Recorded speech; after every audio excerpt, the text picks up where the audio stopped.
Pour le niveau 8 appelé King, dans le niveau 9, le but est de devenir le roi du niveau et d'empêcher tout le monde de devenir le nouveau roi. Alors pour cela, je t'ai préparé des indices. Ah oui, je te précise que lorsque tu vas soumettre ton instance, le niveau essaiera de devenir le nouveau roi, tu dois l'en empêcher, voilà. Donc c'est ça le but, final de ce niveau. Moi je vais te donner comme indice, en premier que tu vas devoir utiliser le remix IDE, l'IDE remix. Et en 2, essaie de regarder en détail comment le gaz fonctionne. Voilà pour les indices. On va passer à l'analyse du code. Donc on peut voir qu'on a un contrat qui s'appelle king avec 3 variables, une king, le deuxième c'est le price et le troisième c'est le honor. Et donc nous le but c'est de devenir le king ici, heu et empêcher tout le monde de le devenir. Pour le price, donc ça va être utile après. On va regarder la valeur que ça a, dès le début. Je vais le transformer en toString pour voir la valeur en way. Voilà, donc on a, je crois que c'est 0,001 ETH. Je peux faire ça maintenant d'ailleurs. From way. Voilà, donc on a 0,001 ETH dans la variable price. Ensuite, dans le constructeur, du coup, il définit la variable honor, king et price. Puis on a la fonction receive, donc fonction receive qui est exécutée quand on transfère de l'ETH au contrat intelligent et que le message point data est vide. Voilà, c'est ça. On peut voir qu'il y a un require avec 2 conditions et que pour le passer, il faut qu'une des 2 conditions soit vraie. Donc c'est soit la valeur message.value est plus grand ou égal au prix, au price, c'est-à-dire qu'on transfère plus que, l'ancien roi. Et la deuxième condition, c'est que le message.sender soit égal au honor. Donc que le propriétaire du contrat, exécute cette fonction. Ensuite, on a un payable de king, point transfert. Donc en gros, on va, transférer à l'ancien roi la valeur que nous on a transféré pour devenir le nouveau roi. Et ensuite, du coup, on va changer le roi par, message.sender, c'est-à-dire celui qui fait la transaction. Donc là, ça va être nous, enfin, toi du coup. Et on change aussi le prix par, la valeur que tu as envoyée au contrat. Voilà, donc ça permet juste d'accéder à la valeur king. Bon alors la difficulté de ce contrat, enfin pour résoudre ce contrat, la difficulté vient de cette condition ici. Même si, la personne, le owner, ne transfère pas de fonds, il peut quand même devenir le roi. Heu, donc nous on veut lui en empêcher, on veut devenir roi, on veut lui en empêcher donc la solution vient de la ligne d'après en fait. Là, ici, le transfert. Pour réussir ce niveau, on va devoir faire en sorte de déclencher une erreur sur cette ligne-là. Et pour cela, heu bah, je vais te montrer comment on fait.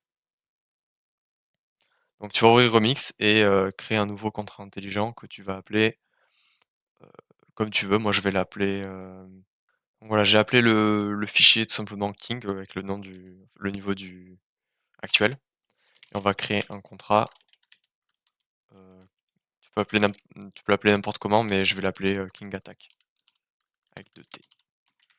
Voilà.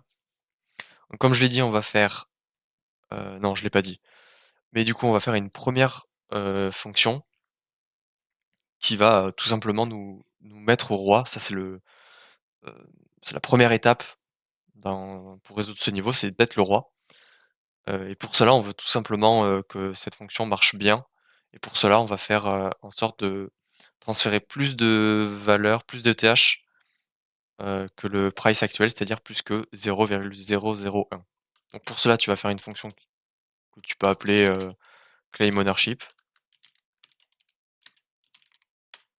qui prend en paramètre une adresse qu'on va appeler king address.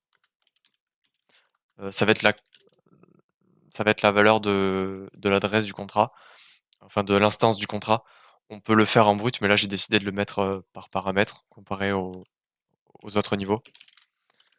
elle sera external et payable, c'est-à-dire qu'elle peut recevoir des ETH. Ensuite, on va faire une transaction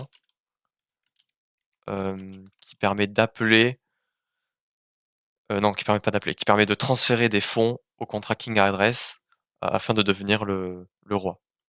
Donc pour ça, on va faire payable de King Address point call. Alors là, pour transférer des fonds avec un point call, c'est un peu spécial. Call, c'est une fonction, donc on va mettre des parenthèses et rien dedans pour dire que elle prend rien en call data comme valeur. Et pour transférer des fonds, comme j'ai dit, c'est un peu spécial. On va mettre avant des accolades et mettre une propriété value qui prend, qui prend comme valeur message.value, donc là, le nombre de tâches qu'on aura transféré pour exécuter la transaction. Voilà, et après on peut mettre un require success. Ce require permet de faire en sorte que la fonction le claim ownership soit revert, donc soit inversée. Si la transaction se passe mal ici, si le point call se passe mal et voilà. Donc ça va être pour la première étape, on va devoir appeler cette fonction. Donc maintenant pour la deuxième étape, comme je l'ai dit, on va devoir faire en sorte que lorsqu'on reçoit de l'argent, en fait, on veut faire en sorte que cette ligne-là, provoque une erreur et pour que cette ligne-là provoque une erreur, on va faire en sorte que lorsqu'on reçoit de l'argent, on provoque une erreur.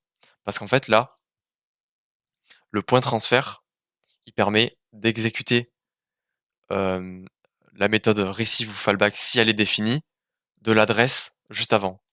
Et comme moi, King, c'est un contrat intelligent, donc comme King est l'adresse du contrat intelligent, ben, on peut définir une fonction fallback ou receive afin d'exécuter du code lorsqu'on recevra les fonds de cette transaction-là. Et le code qu'on aura, nous, dans notre fonction receive est tout simplement un revert qui permet hem, de provoquer une erreur dans le code.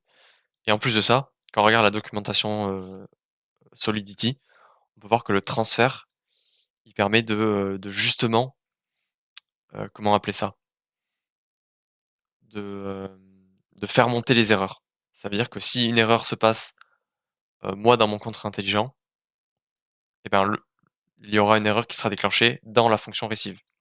Contrairement au point call, tu vois ici on a fait un point call, si là la fonction se passe mal, moi mon contrat ma fonction va pas avoir d'erreur, elle va juste avoir le success qui sera, à faux.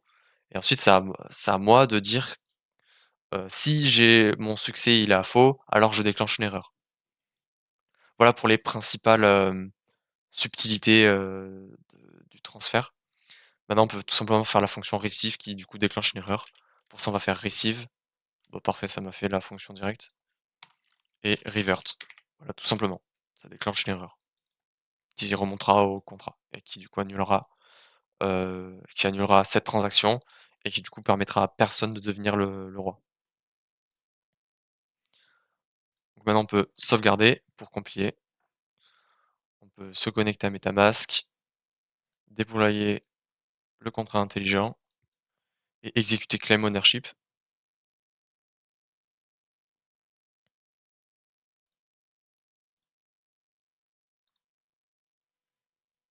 Voilà, donc là, je vais exécuter claim ownership avec l'adresse de mon instance. Donc pour ça, je tape instance, je copie la valeur. Tac, je vais transférer plus que cette valeur-là, du coup. Donc, je sais pas combien ça fait en Whey, hein, genre en termes de millions, peu importe. Claim ownership, ça devrait passer parce que la condition c'est supérieur ou égal. Donc là, j'ai mis égal. Donc, message.value sera égal à price, et donc ça passera. J'en profite pour dire que tu peux accéder à ce niveau, à la solution de ce niveau à l'écrite, avec le lien Notion, avec le Notion que j'ai fait.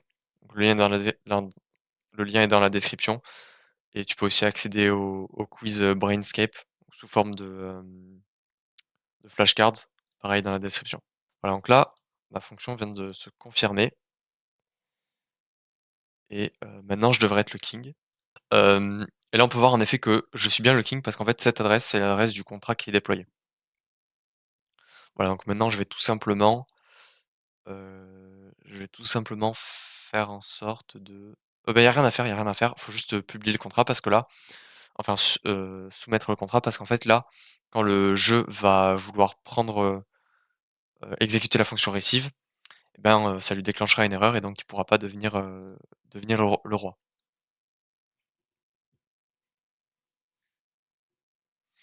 Et voilà, donc je termine par te dire que, je propose du coaching en développement blockchain, donc si ça t'intéresse, tu peux cliquer sur le premier lien dans la description.